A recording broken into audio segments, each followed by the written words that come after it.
प्रभुंक महत् नाम धन्यवाद हो। वाक्य शुणुथिबा प्रभुंकर प्रिय लोक मानू प्रभु जीशु ख्रीष्टंक सुमधुर नाम रे नमस्कार। आसंतु आजी पिता परमेश्वरंक पवित्र धर्मशास्त्र रु पठन करिबा।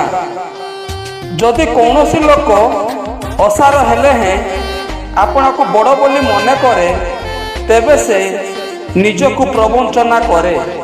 गालातिय 6 पर्वर 3 पद। वाक्य बुझिया पाई वाक्य अनुसार चलिबा पाई समस्त को प्रभु साहाय्य करंतु।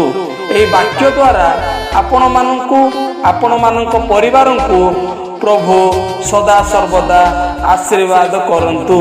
धन्यवाद। आमेन।